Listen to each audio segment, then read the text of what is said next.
Comrade Salfa has done enough to try and include as much J-Hammer as possible. I'm not sure about the quality of J-Hammer that they picked and what they're going to produce. That will now be the onus is now on the J-Hammer that have been picked. One of them is the vice president, the first deputy chair of the party. It's the first time in history for somebody that was once a J-Hammer to take the place that used to belong to people like Karbina Kwanyenbol, people like William Nwanbang, people like Salva Kiir Mayardit. For somebody from J-Hammer to reach that far, it means that Comrade Salva has opened the door for J-Hammer. The problem is the J-Hammer that has been picked, is he willing, or is he ready, or is he prepared, or to do so, or is he going to do the opposite of that? So the onus now is no longer on the J-Swat or the senior comrades, whether they open the door for us or not. The onus is now on us, who have been given the opportunity to be in that place. Can we really push? Because that was the reason. Because they were preparing us as they get tired, we pick up. And that is not enough for J-Hammer. J-Hammer are actually a society by itself that has mutated into different genres of the society. For example, we have intellectuals of highest value across the world. They are J-Hammer. They can be able to architect the economic policies as adequate as the infrastructure policies, given the knowledge they have obtained. We also have J-Hammer that are capably grounded in the work of the army and other institutions therein. Probably if there was space given, it is still narrow, and we need it to be widened enough so that we can all see our faces there and reflect the national identity that we want to build. Anybody who picks up arms for nearly 50 years to want to be independent was already ready for independence. If you're not psychologically ready to be independent, you will sit under oppression. But if you raise up, it means that you're ready for it. Whether you succeed in doing it, the speed in which you succeed in establishing your own nation depend on many other factors. But it is not the fact that we were not ready for it. We were ready for it. We have been ready for it for a very long time, and we have been denied that for a very long time. When we got it, we felt ready, and still, even though we have challenges, the country is still there. We're still an independent country, even though we're struggling. We feel like with all the efforts being done, the peace overtures that are being done in the country, that the country leadership will get it together. And now that they're opening the way for the younger generation and to inject in new blood, I feel like things can improve, and we can set the right infrastructure in place for a viable state that can be prosperous. The biggest factor is the conflict that is politically generated. But we can still disagree and agree that the law and the monopoly of violence should return to the government. And peace talks are not the only way of bringing in development. We can easily use excessive violence to suppress those who create conflict because they want to achieve political goals and continue with economic development. President has returned from the United Arab Emirates with a defense system, and this could be David Sling. He will be defending himself from the noisemakers, and at any instant he can crack a whip on any head. So all the heads that are constitutional will not be very safe in the next few days.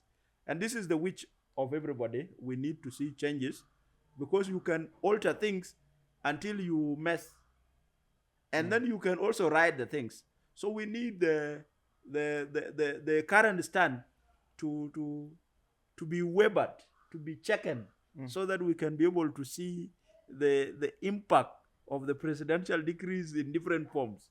Right. You know, a phase is different from the other phase, because what you can do, I cannot do.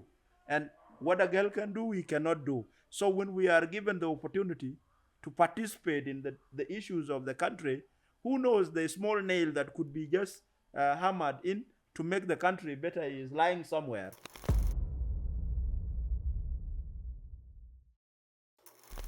Ladies and gentlemen, welcome back to The Point, the home of scholars. I'm your host, Admiral Carl Gordon. At the Scholars Hub, you know it's all about information, transformation, and entertainment. Let me first introduce Dr. Sunday de John, a scholar who has been exiled but not silent on the issues of South Sudan. And definitely we also have Sergeant Agel Machar, former president of South Sudan Youth Union, first captain of South Sudan basketball, the men's team, are here in the studio for the theme of independence. So I hope you'll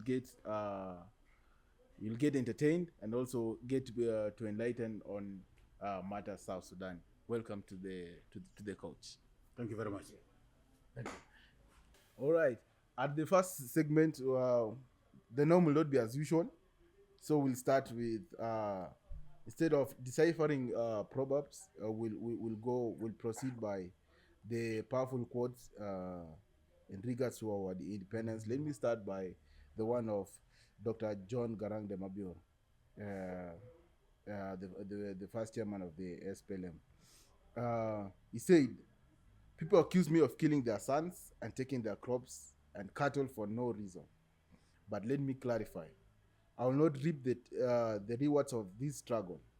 Once my work is complete, a generation will rise that has not suffered in the bush, that has not heard the sound of gunfire. They will take a large piece of land and sell it for a bottle of beer." I think, Dr. Sunday, if you have any comment to this. Thank you very much, Carl Gordon. Based on the quote that you have read out from our chairman, Dr. John Garang de Mabior, one can comprehend not many things, but John Garang was comprehending a foreseeable future, that the liberation struggle is not the menace itself. It has actually cost us, yes, the lives and all the resources that have been taken from our civil population, but there will be a day that a generation will come, even after the independence, and they will be able to mess up the country. And to you, Sergeant, we have a quote by our president, that is President Salva Kiir Mayardit. He said, "The journey of my people from conflict to peace, independence and freedom has been costly, marked by economic and political marginalization, prolonged warfare, humanitarian disasters, and the loss of millions of lives, and immense human suffering. When we achieved independence, we inherited a nation facing numerous challenges, including weak national institutions, inadequate physical infrastructure, and limited human capacity, and fragile security mechanisms." That is by President Kiir Mayardit. What do you have to say about it? Thank you very much, Comrade Admiral. Basically, that quote by the President of the Republic was setting the ground for an independent South Sudan, and the challenges that are likely to face it, and where the challenges come from. And that's true, and it has manifested itself.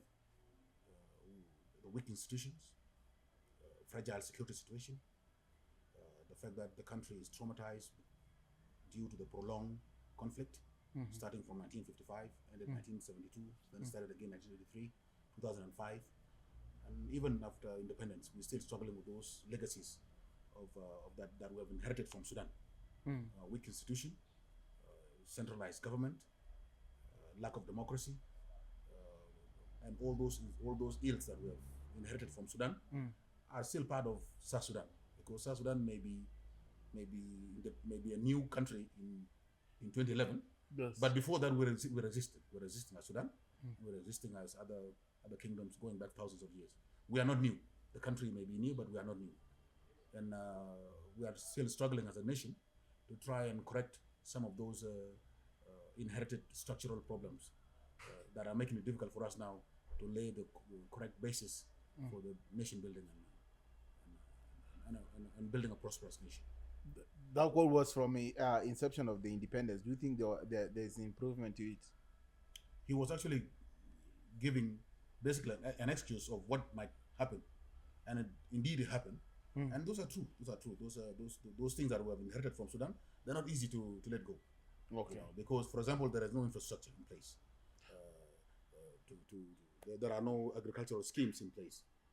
There are no adequate security mechanisms to maintain the security, both in the intercommunal violence and so forth and so forth. Yes. And those weak institutions are also affecting Sudan, and they're affecting us. So what he was saying in 2011 did not only apply to South Sudan, it also applied to to Sudan that we left, and both countries are still struggling with those legacies of those prolonged wars. But it is our responsibility, especially in this generation, for us to find a way to cut the past behind us and start a new page of free society that is progressive and that is democratic. All right, now since the tone has been set, I think let's dive into the discussion. And we all know that both of you are members of Jeshamer, that is the Red Army, and I think all of you received your training at Dima, if I'm not wrong. And so, as former members of Jeshamer, who were instilled with the revolutionary values in Ethiopia, how do you reconcile the ideals you were trained to uphold with current political and moral state of South Sudan? It's good that I'm here today with my brother, Agel Machar. We are the legends of Dima. Yeah, we have been in Ethiopia, and we are not part of those Jeshamer that claim to be Jeshamer only for the purposes of obtaining material resources.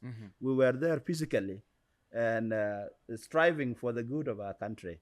Coming back to the question, the country that we fought for was actually the fighting was grounded on two aspects. One, we needed liberty, we needed freedom. Two, we also needed justice to prevail. Those were the moral values, but those values have been eroded secondary to the new formations that have emerged. And if I can try to argument this point, I can easily say that the values that were instilled in us are there, but due to the obstruction, several of the Jeshamer that are still existing today did not get the opportunity to unleash the inherent values that we can utilize for the good of our country.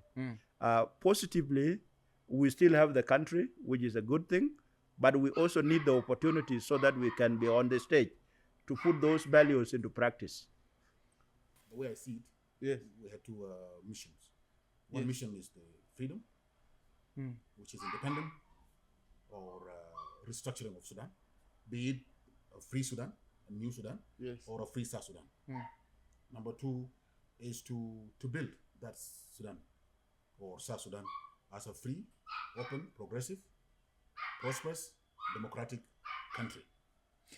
The first aspect has been achieved, and we're struggling with the second aspect, the second phase, which is the phase of laying the state and nation building apparatus that will allow us to build a prosperous country.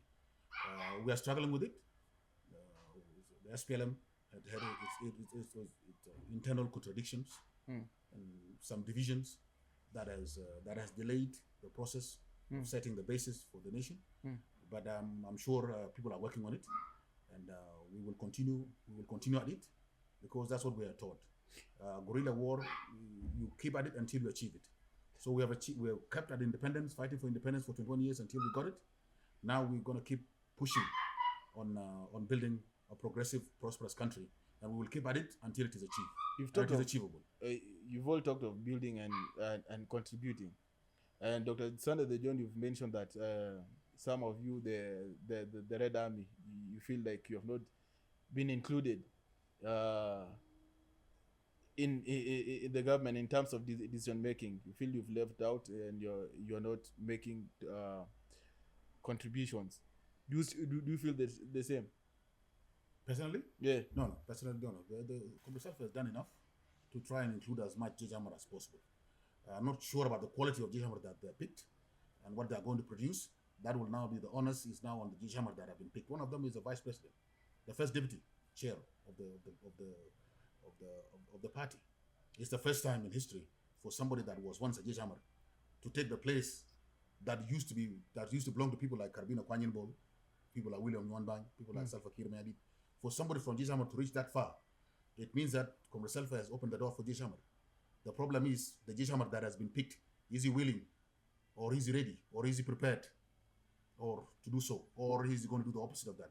So the onus now is no longer on the Jeshamer or the senior comrades, whether they open the door for us or not. The onus is now on us, Yes. who have been given the opportunity to be in that place. Can we really push? Because that was the reason. Because they were preparing us as they get tired, we pick up. And they are beginning now to get old and they get tired. Are we going to pick up or not? Are we going to be worse than them, or are we going to do better than them? Are we going to stand on their shoulders and look into the future, or are we going to drown together with them? That is up to those Jamar that have been given the opportunity, my fellow. Dr. Sunday? Well, as he has stated, the opening up for spaces that are given to Jewish Army is very recent. If very old, it is 5 months since February, as he mentioned, the appointment of Dr. Benjamin Bol. And that is not enough for Jewish Army. Jewish Army are actually a society by itself that has mutated into different genres of the society. For example, we have intellectuals of highest value across the world.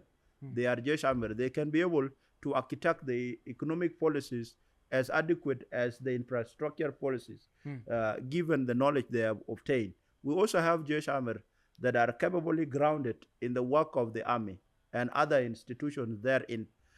Probably if there was space given, it is still narrow, and we need it to be widened enough so that we can all see our faces there and reflect the national identity that we want to build. Building is not as easy as a war. We can destroy the building we are in now, but to construct it, it can take us a longer time. So development and other ways of prosperity require a lot of input from the people that are endowed with all the gifts of life. Let's move swiftly to the second question, which is, we all know that independence brought with it significant emotional and historical legitimacy.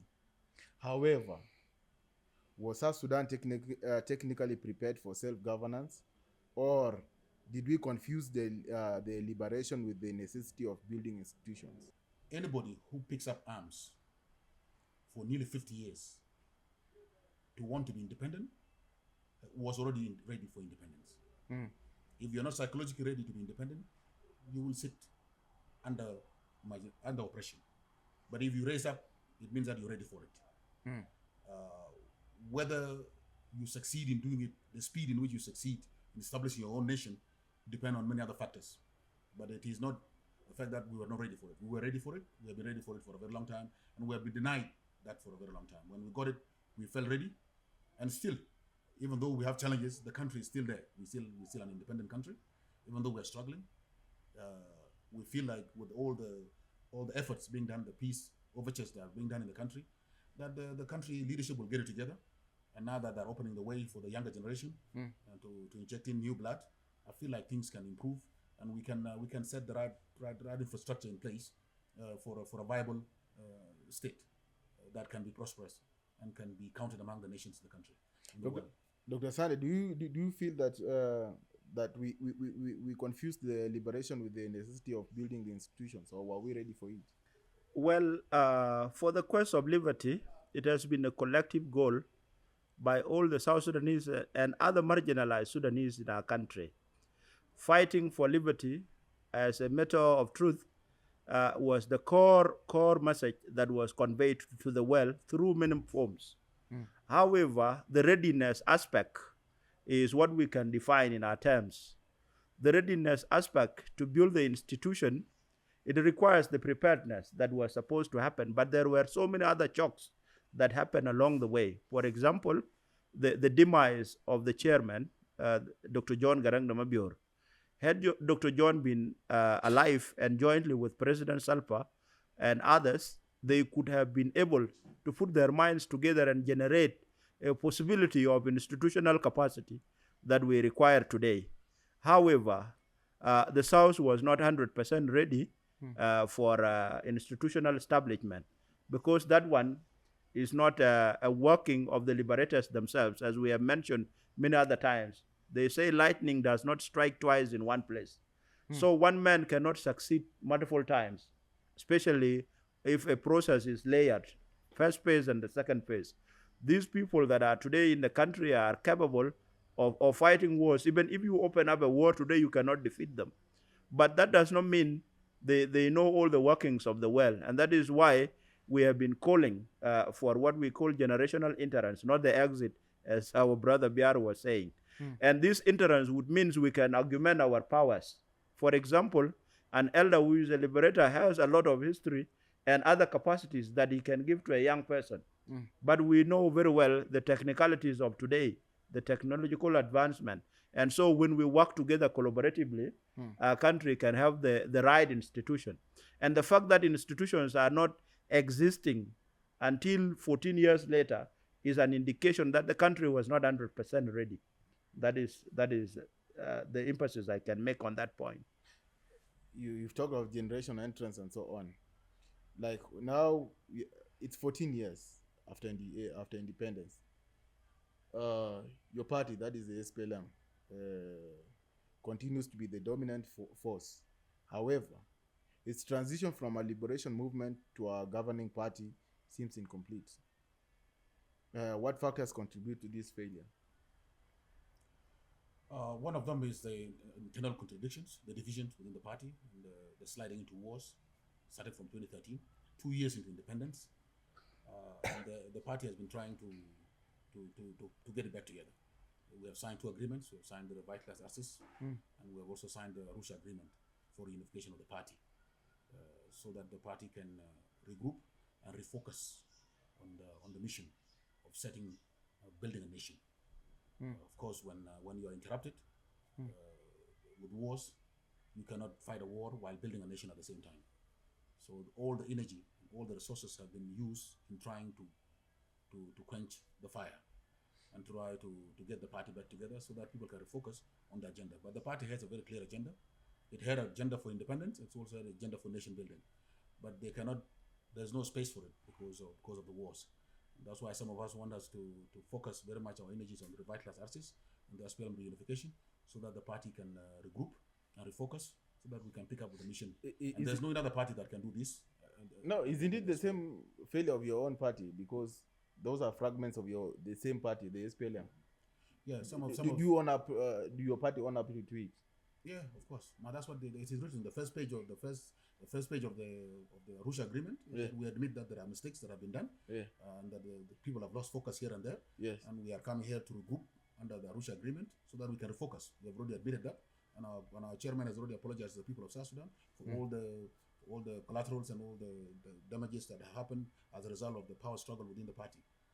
And the power struggle is not only to SPLM, it is most parties have that. It's just a problem is what the chairman said in 2011, that we do not have the mature institutions that can help us manage a democratic competition for power. As a political commentator, Dr. Sunday, what factors do you think that leads to the failure? Well, I can underscore at the first instance that myself and my brother Agel Machar, we are both SPLM. Okay. But what has happened is that there are those who have chosen to become SPLM independent. Like now. What do you mean by it? Like now, Agel is an SPLM and he defends on the SPLM. And I am an SPLM who does not defend on the SPLM. So I am independent from the SPLM by choice due to the factors that I will state. First of all, the SPLM was not meant to govern the country in the first place. It was a liberation instrument. That liberation instrument, like elsewhere, was centralized in terms of its leadership. And it follows the chain of command. And it was also military in aspect. And in military organization, it is the boss that speak and it is obeyed down the chain. That is how it works. So this was good for the liberation cause. But after the independence, the SPLM has not developed a new vision. It has not necessarily the vision, but the political ideology. Okay. It has not developed a new political ideology that is compatible with governance. Okay, for the party to achieve governance in its entirety, it needs to be democratic in some ways. For example, at the level of the SPLM, there are no agreements inside it. That means there is what they called dictatorial tendencies inside the party. And those ones are the ones later on that led to the disagreements that led now to the conflict.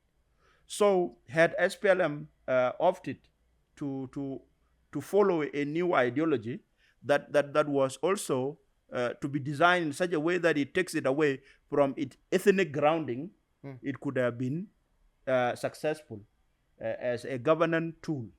But as a liberation tool, the ethnic pillars, and especially of regionalism, were very vital because we needed able men from everywhere to participate in the liberation cause. So I see the SPLM issues not on the basis of fighting that stop it from transitioning. It is the basis of its not willing to transition that created fightings. That is how oppositely I see it. Yeah. Sergeant, your body language is. No. We're basically the same thing. Do you agree with it? Yeah, I've said the internal contradictions led to the conflict. And those internal contradictions is the process of democratization of the party that we started in 2012, 2013. 2 years into independence. Before we even have our first convention. Yes. We have not had a convention since independence. And parties are democratized through convention. Yes. The grassroots have to be mobilized. Yes. And they have to come convention and set the new laws. Correct. We've never reached that stage. As we try to look for ways of how to democratize it, each party always have those who are progressive and those who are conservative. There are those who want to retain much of the original SPLM, and there are those that want to be progressive quickly. This is normal for any political party. The issue is that we did not have the institution to manage those transformation inside peacefully. And we went back to what we know best, which is conflict. But in any case, we went to Arusha agreement. We went to Arusha for the talks, and we agreed on the democratic transformation of the party, and we signed all those changes that made us fight in 2013. We agreed in 2015 in Arusha, and in 2016 we have an extraordinary convention, and those democratic changes were incorporated into the SPLM constitution that's currently there. Okay. So the SPLM itself, the original contradiction that caused the problem within the SPLM have already been fixed. For example, the division over should we vote by show of hand or show by secret ballot. All those issues have been addressed under Arusha agreement, and they have been incorporated in 2016. The issue now is we cannot go to convention and to election until the real conflict through another agreement from Addis is concluded. It is only when it is concluded that now parties can now go to convention. We can now continue to make other changes, even further than what we agreed in Arusha, to make it more democratic in the next convention. Then we prepare for election. So the party, yes, had internal contradiction, was unable to manage those internal contradictions without going to conflict. And when it went to conflict, it accepted, apologized, agreed on a democratic transformation, incorporated it into their constitution, and now we are having a democratic constitution waiting for the RRC to end the conflict and usher in democratic elections. Before election, we will go for our convention, where democratic election will be conducted. We will choose our flag bearer. Then we will move into elections. That way, the country moves toward democratic processes. So I agree that there are issues that we inherited from the movement because of how the movement was structured for war, but we have got over them by now. As we sit here, it is a democratic party. SPLM is a democratic party as we sit here. Dr. Sunday, any add-ons, or do you agree that the internal wrangles have all been ironed out? SPLM, as we are speaking, yes, as my brother has underscored, there was an agreement called Arusha Agreement that was made in complementary to the RCs, not the revitalized one, the one of 2015. And that one has expired because agreements have limits. They are given dates that they can expire. Why I say it has expired? Simply because the SPLM has not come together. For example, there are so many other factions of the SPLM that are still not part of the whole SPLM. One is the IO. IO, by the Arusha Agreement, is supposed to have been merged with the SPLM under the president, Salva Kiir Mayardit. The other one that has sprouted is the one that is headed by Pagana Mom. It's called the real SPLM. Plus plenty others that have given been given different names, like the NDM, like the SAP of Gerald Malong. All those people are cadres. Up to today, Malong is supposed to be the chairman of the SPLM in a will, because there was no relief that was made for him. So if we look at this, the SPLM has not democratized in practicality. I can agree with him. There are written rules that look democratic, but they have not been implemented to effectiveness. The SPLM should embrace first the case of transparency in its working, the accountability aspect, and the tolerance to the opinion of the other. Those things are not there. It is one man saying it and it has to be accepted. Even the recent removal of the deputy chair of the SPLM, like Waniga, the first deputy, it was not democratic. It has not gone to the National Liberation Council. It has not even gone to assume if it was to be made through convention. Okay? And these changes are not made by the chairman alone. He makes the recommendation that needs other structures to endorse them. This is not democratization. It is only a cover of the wound that internally has a lot of germs that need actually to be opened up and handled from the angle of purity when we think of our nation to progress. All in all, I can say the SPLM has a lot of tendencies that cannot allow it to democratize. And I do not want to hurt the feelings of my brother and others elsewhere. But I would have talked in length. And also, because we are time conscious, we can leave it that way. Are you suggesting that his feelings are fragile? Comrade, They are not fragile. They are not fragile. What I want to say is this. SPLM is a democratic party. Yeah. It is there in the books. Correct. What you have just said about the appointment of the first deputy or the replacement, the first deputy, the reshuffle that was done. Yeah. It was the SPLM leadership and National Liberation Council that gave the chairman the powers to appoint the deputies. Okay, 3 deputies. It's an internal arrangement. Democratically gave the chairman the powers to appoint and the same powers are the powers he has used to replace. So let us not debate those documentations. What I can say is that whatever internal contradiction we had in regard to the process of democratization of the party have been agreed under Arusha, and they have been incorporated into our constitution. When they are going to be implemented, of course, the process of democracy is not done overnight. It's a process. Just like while liberation did not start in 83 and ended in 83. It took us 21 years. So the process of democracy, even here in other countries, they're still struggling and they keep improving their constitution. The constitution of 1992 in Kenya is different from the one for 2010. You understand? So our constitution as it is right now, it is not the same as the constitution we had when we were liberating the country. Okay. When it was SPLM, SPLA. No. This one is a purely democratic movement, and our chairman is acting within the laws of the party. Okay, when should we and expect the new constitution? Who believe within the party that the chairman has done, there are mechanisms for which to address. You've talked of the new constitution that is awaiting. When should we expect it? And let me add on to this one, because you've already touched on it. The appointment of the VP for Economic Cluster, His Excellency Dr. Benjamin Bolmel, in February 2025, with the mandate to implement economic reforms and revive agriculture. Now, 5 months into his tenure, many describe his approach as disconnected from the needs of the public. Do you think is his failure due to personal shortcomings, structural issues, or political factors? If any of these apply, please it's a combination of all. At the onset, I'm on record that I'm not in agreement with this change. His promotion. Just to put it aside. But what I'm trying to say is this. You cannot revive an economy and establish an agriculture in a country that is at war. It was wrong to begin with. If Warab State, the home of the president, is under state of emergency, how do you revive an economy and agriculture in a state where there is declaration of state of emergency? Do you know what that means? If the state of emergency was declared here in Kenya, we will not be here. You will not go to work. It is martial law. So when the country is under martial law, how do you revive the economy? How do you go for agriculture? It means that the most important issue facing the country is security. It is political stability. Okay? When you bring security and political stability and things are quieting down, now policies can now be put in place that can now build either the economy, the agriculture, and other economic sectors, like the petroleum, the mining, and so forth.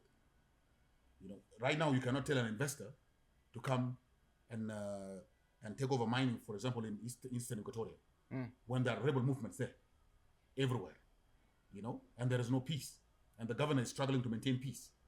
So investment and war don't get along. Where there is political stability, there is no investment, and there is no economic revivals. So I'm not surprised that 5 months down the line, nothing has changed economically. No, is the security is mandate, or it is not within his mandate? I'm talking about those who felt, even if it's not your mandate, and you are told your mandate is to revive the economy, yes, and security is not in place, you should say you cannot do that. Everybody should know that. Dr. Sana, do you share the same sentiments or the opposite of it? Well, it could not be opposite of it, but it could be parallel to it. Yeah.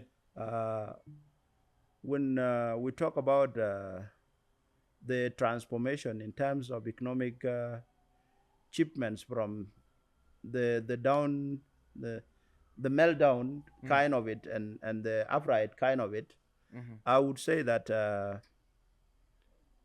economic transformation is not dependent on one sector, because we have to have many sectors working together in what I have been referring to as intersectoral coordination.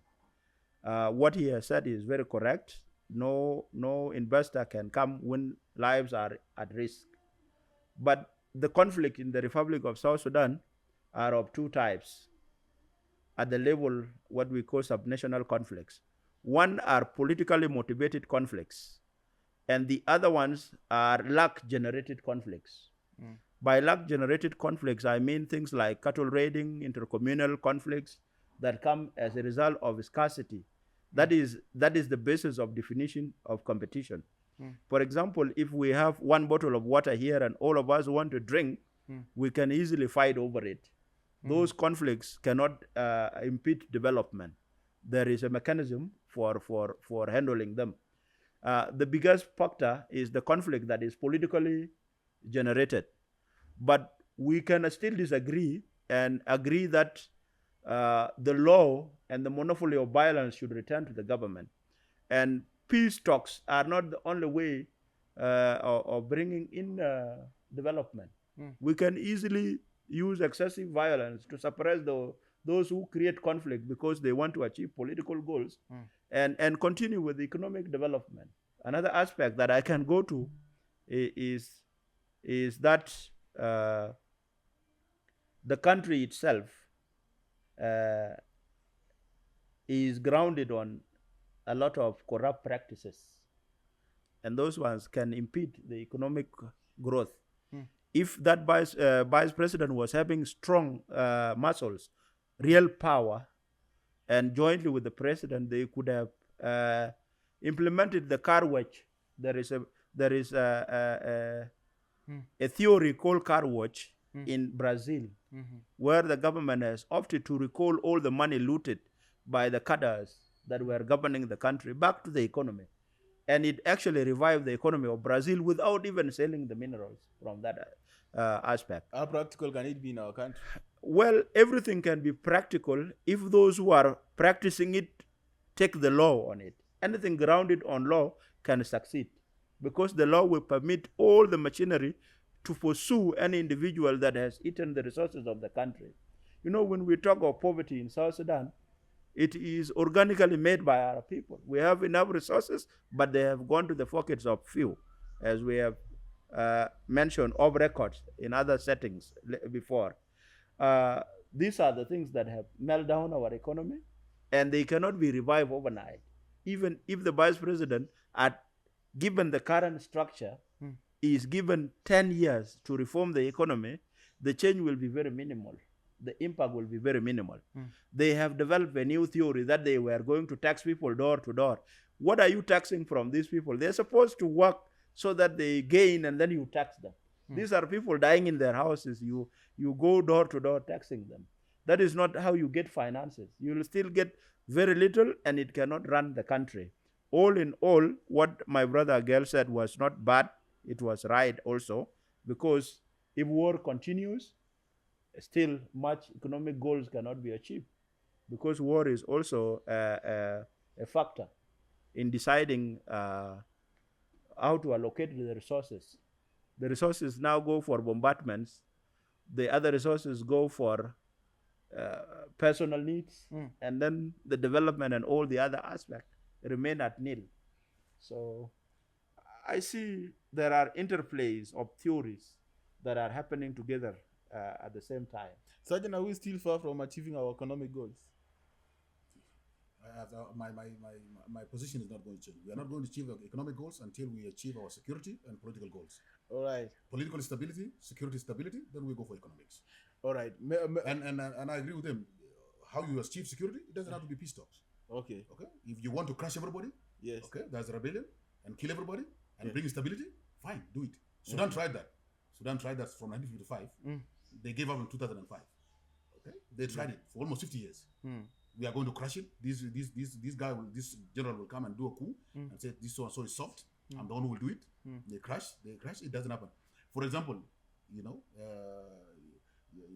there are countries where rebellion, small rebellion has been crushed and people moved on. You understand? All right. But there are countries where the rebels have taken over the government. Okay, push out the government and establish a system that worked. For example, in Rwanda or in Uganda and other places. All those are I'm not.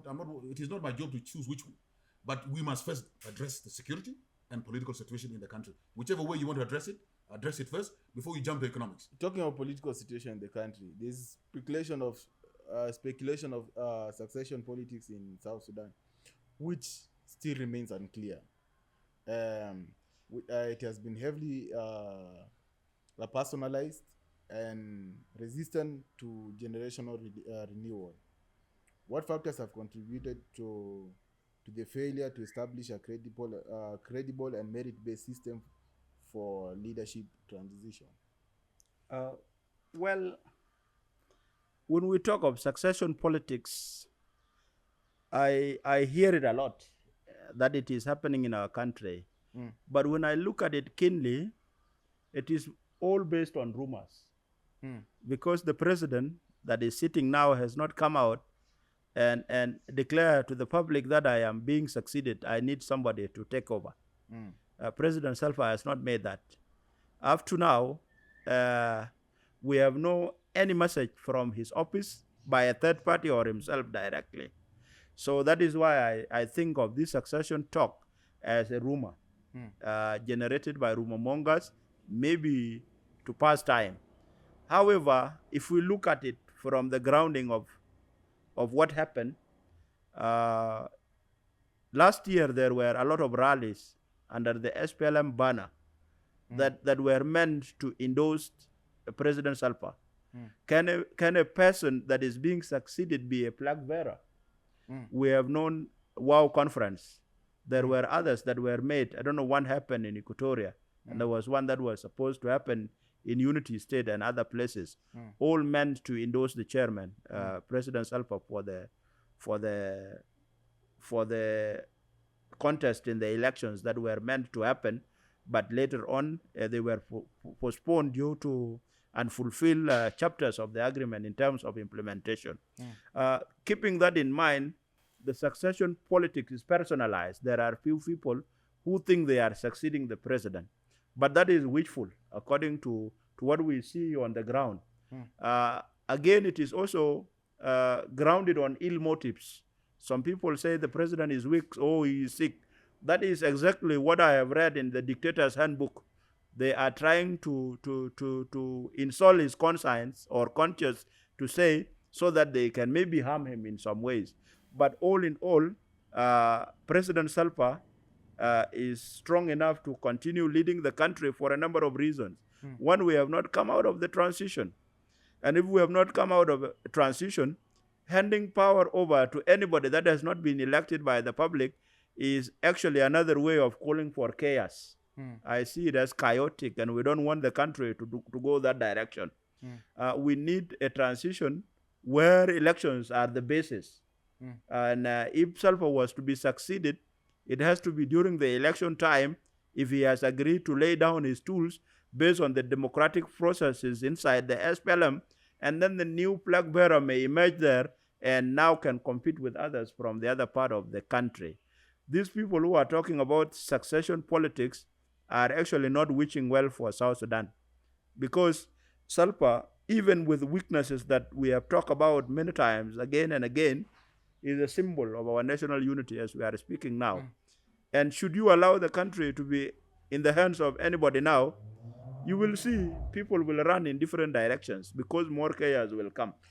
Dr. Sunday, okay. I think we all agree that succession is Inevitable. is inevitable, and it will happen sooner or later. And on ground, we've had so many names. We've heard of the name Joshua. We've heard of the name Promised Prince. We have of the name the Messiah. We've heard of the name the Crown Prince. So, do you think the succession plan is still on? For me, Sergeant. for me as a member of SPLM, I will not deny it. I will not deny it because number one, nobody knows when God will take anybody. And if somebody is the first deputy, naturally, if anything happens, the first deputy chair takes charge. Similar to what happened in 2005 when we lost John Garang. Whoever that was his deputy chaired the meeting. So if anything happens to Comrade Salva today, we are not going to go around. Comrade Bolmel will chair the meeting, will chair the SPLM. So in that way, we cannot say succession. We cannot deny it altogether because we do not know the work of God and the work of man. That's number one. Number two, already the party has come out and has endorsed, though we're still waiting for the convention, Comrade Salva as a flag bearer for the next elections. And he's from Warab State, a Dinka from Barakazal. And his first deputy now is a Dinka from northern Barakazal region. If the election is to be done in 2026, it will not make sense based on the current ethnic composition of our country and our historical context and our current context for a leader of the SPLM to be deputized by somebody from his own region and from his own tribe. To me personally, it doesn't make sense. Later on, when the country becomes homogeneous enough, let's say in 20 years, 30 years from now, when the issue of ethnicity has subsided, and now the nation is more important than ethnicity, okay? It will become possible. Then even people from the same state can run a party as long as they have a proper agenda for the country. They can go ahead. Look, the Kenya is ahead. We are in ethnic conflict. Kenya is in what is called ethnic democracy. So the Kenyan have transformed their ethnic conflict into democracy. But you don't think somebody here, for example, a Kikuyu, can run with a Kikuyu as a deputy president. Automatically, you know there is something there. So to me, as a thinker, it tells me either one of these two will not be there at the next election. Either Comrade Salva will not be there, and Comrade Bol will be the chair, deputized by Maria Pai, deputized by Simon Kun, and then another deputy. Do you understand? So it is either that or Comrade Bol will be withdrawn and somebody else from another region or another tribe will be put as a flag bearer as the deputy to the flag bearer. That's what tells me there is something that is not clear with us that's going on. And as he said, the chairman has not come out openly to say those things. Now, the last thing I want to say on this issue is this. I'm a member of SPLM. I'm a Dinka. I'm from Warab. I'm from Barakazal. In Uganda, the issue of copy and paste without contextualizing the knowledge that you have taken from outside into your own situation can be very dangerous. Museveni took over and he has something that looks like democracy, but it's a dictatorship. detaining opposition leaders, disappearing opposition activists, torturing them, and so forth. People are saying he's preparing his son to take over from him. It has worked for him because he's a Banyankole, and Banyankole are only 9% of Uganda. So as a minority, he takes certain system to control power. You here are the Denka, who is 40%. Nothing is forcing you to become a dictator. Because if democracy is to be done, like how it is done here at Kikuyu, you will have to hear what the Dinka say. The same way they have to pay attention to what the Kikuyu says here. There is no pathways, democratic pathways to power without factoring what the Kikuyu vote will do. So if South Sudan was to go to democratic path, there is no pathway to power without Dinka. So the Dinka are not Mahmoud Burin. They are not forced to dictate the same way somebody who is from 9%, 9.5%. So if the same thing with Rwanda, he's a Tutsi that is 19%, and the Hutu that have killed them before, genocide, are over 80%. So if they don't dictate, how do they control power? Okay, Meles Zenawi, the Tigray, they are only 6%. You understand? So we cannot go and act like minorities. We can still maintain power through justice and democracy. You understand? We don't have to say, if the Denka is not a president, we will disappear. To disappear, where does 40% of the country disappear to? It cannot disappear anywhere. So this idea that Comrade Salva has to be deputized by another Dinka, if anything happens, Dinka is always going to be president. Why must we dictate? The same way Banyankole are dictating, the same way the Tutsis are dictating. Those are minorities that are scared of what will happen to them if majority takes power. But what is forcing us to copy their style? We can still maintain power through democracy and through justice. And what grounds do we have a chairman from the same tribe, deputized for somebody from the same tribe, to achieve what? Within the party. If it is the issue of democratic, if he's an expert in economics, okay, and he was to be brought as vice president for economic cluster, he can control the economic cluster, help in improving the economy, but you maintain the structure of the party leadership. You understand? So that's why I say succession plan is in place. Whether I agree with it or not, we will have to as the members, we will wait until it is brought to us officially, and we can then decide to vote on it, whether we are members of NLC or members of the convention, or whether the normal members, or whether the people of South Sudan, because whoever the SPLM will bring will have to go and face others, as he said. Yeah, you've mentioned that your party, the SPLM, is a democratic party. I think those are the things which you should be advocating for at your convention. That's why I'm speaking now. I'm speaking democratically and freely. And I will wait for the convention, and I will also say my views. And many people will also say their views. And the views of the majority in the convention is the view we will pick forward. If given the opportunity to correct the course of post-independence of South Sudan, which area will you prioritize? Addressing economic paralysis, solving issues related to political succession, or restoring the liberation ethos? Explain your reasoning. Every country is grounded on the pillars of economy. Everything comes into place, ideally, without the other factors that affect the economic growth, like the war that we are talking about. What could have been done is not to allow the South Sudan to enter into war in the first place. But it was unavoidable still. However, if it was an ideal situation where there are no all these factors that I'm mentioning, the first path would have been that of economy, trying to use the oil money to create impact on the country and develop the other sectors that can contribute to the economy, like the mining sector. We have a lot of minerals that have not been explored, including gold and others. Now people explore gold as individuals. For example, it is me and my brother Agel agreeing, get our tools, talk with a certain governor, and now explore and mine the the resources from that area. That does not benefit the nationals. It only goes to the individuals. It would only go to Sunday and Agel, but the country would still suffer because there is no enough contribution. Like John Garang used to say, that we will use oil money to create agricultural impact in our country. That could have been also done earlier. If people have enough food, there will be no good reason for me going next door to loot people in my neighborhood. It is only when I am hungry that I will be compelled to do things of that kind. So in this aspect, I would choose to put the economic sector right so that the country can benefit in terms of infrastructure and other needs like the services that are very necessary as the basics of human life, like the health services and the education on top.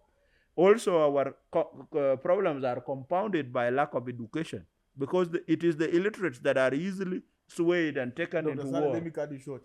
So, according to you, to start on the correct footing, it's right economical policy. Yes, had the government opted to prevent corruption and ensure economic prosperity, wars would not come. So to me, whichever policy you want to manage in the country, it is managed by political leaders. Okay. So the issue is in politics. Okay. Because politicians manage the economics, manage the diplomacy, manage the security, manage all these things. What kind of political agenda, ideology do we have? For example, the economics for South Sudan, just like for Sudan, was based on oil. And that oil, for it to be drilled, South Sudan had to have diplomatic relations with countries that can help do that. You see how diplomacy is connected with economics. So you have to sweet talk the Chinese, the Malaysians, the Indians, the Egyptians, and bring them into Sudan while you are managing conflict in South Sudan. So you see now the power of diplomacy in making sure that you have economics. Okay. You understand? Now, the other aspect in Sudan was the industries, the military, they call it the military industrial complex that produces things, the honey and those things. Correct. Factories. Yes. Okay? That factories were driven by a population that was well educated during Numeri time. Numeri concentrated so much. The same way Moi concentrated in education here and created the human resource that was then captured those industries and build the economy.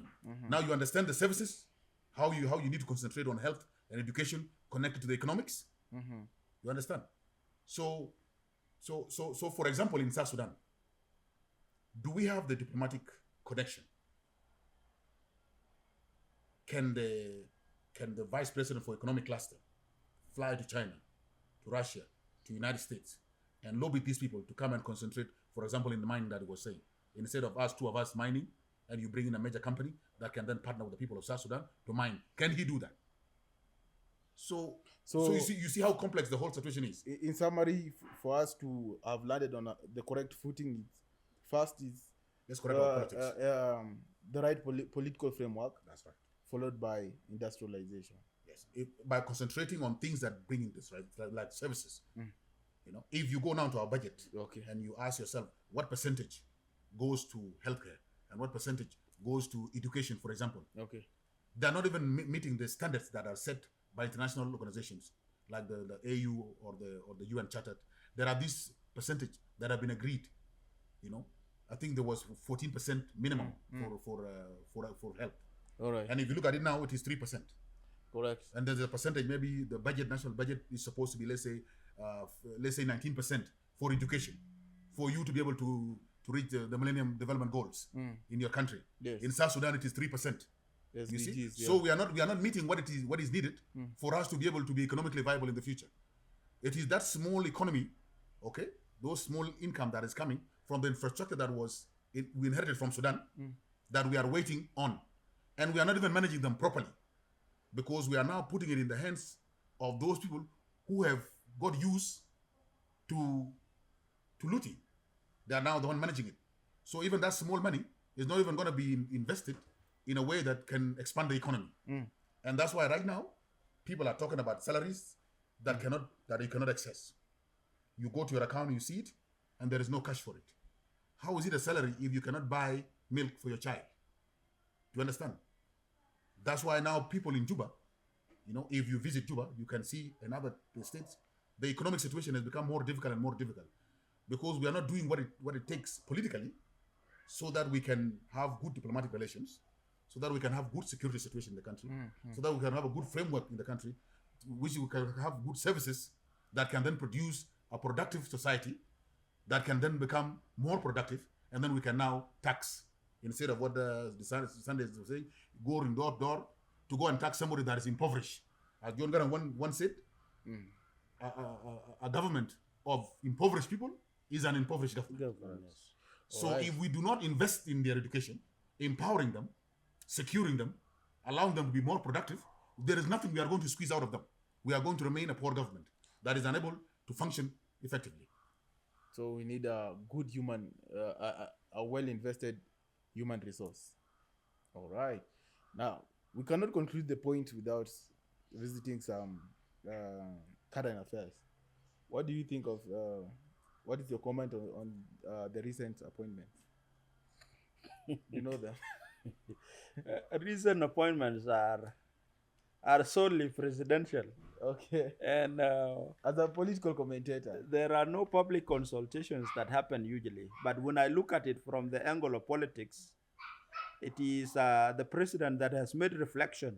Yeah. And he's seeing the patch he made the other time as something that was checking the security sector and even the country as a whole. And so he's righting the wrong in a gradual manner. Even certain factors that we are talking about here may get overturned as we watch on the board, the drawing board. So we do not know what the president would do.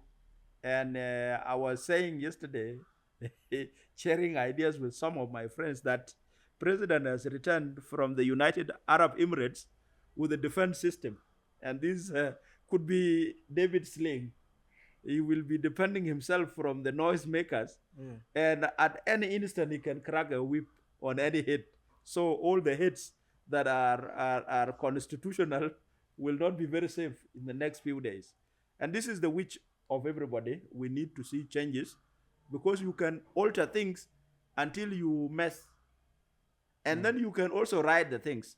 So we need the current stand to be wavered, to be checked, so that we can be able to see the impact of the presidential decrees in different forms. You know, a phase is different from the other phase. Because what you can do, I cannot do. And what a girl can do, he cannot do. So when we are given the opportunity to participate in the issues of the country, who knows, the small nail that could be just hammered in to make the country better is lying somewhere.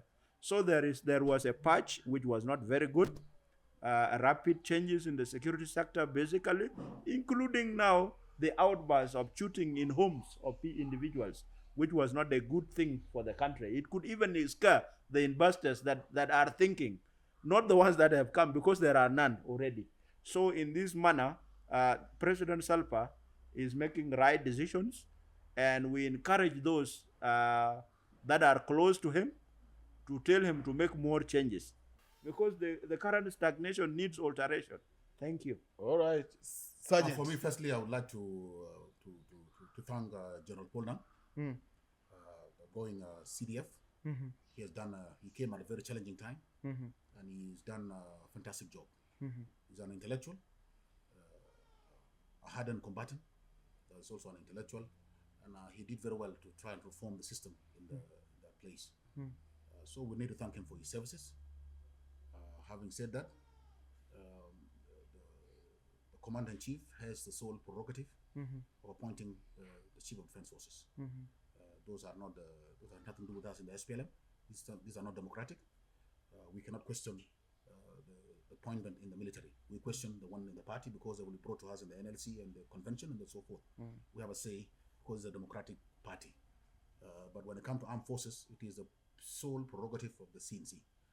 So we want to thank Paul Nang for the job he has done, and also wholeheartedly congratulate my friend General Dawa Turjong Nyual who has been a very, for those of us who are in the bush, we have seen him. He has been a very sharp administrative officer and a combatant that has served a lot of operation across South Sudan, and particularly in the areas of Barkazal.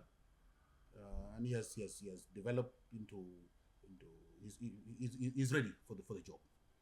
He's ready on the job. He will hit the ground running. I understand that he was not actually in Juba. He was in his farm in Machar, north of Agel. So it is a farming season. So some of them who are not actively assigned, they go to their farms to go and make sure that their farms is done and to take care of their farms. So he has been recalled while farming. Okay. So you can see that if there's no assignment, he has done enough for the country. He could go and do the farming. Correct. But the CNC knows what he's doing, and he said, no, your time is, the country needs you. So I think he's the man that will hit the ground running, and he will do a fantastic job. And I don't think there is any shot. There is, and akin to Horian, there is nowhere administrative. He will do it. If it is something that needs security, tighten things down. If something that needs combat, he can manage the whole thing. And Comrade Salfa has got himself a good CDF.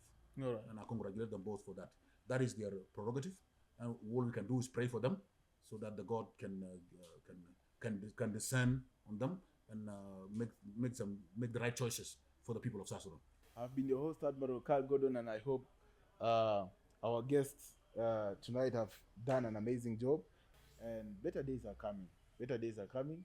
As they say, there's a Ugandan colleague that says, comrades or colleagues, man will come. Man will come. So better days will come. Man will come. So I've been your host, Emmanuel Sunday de John, and I say adios. Respects. Thank you. Thank you. All right. Thank you.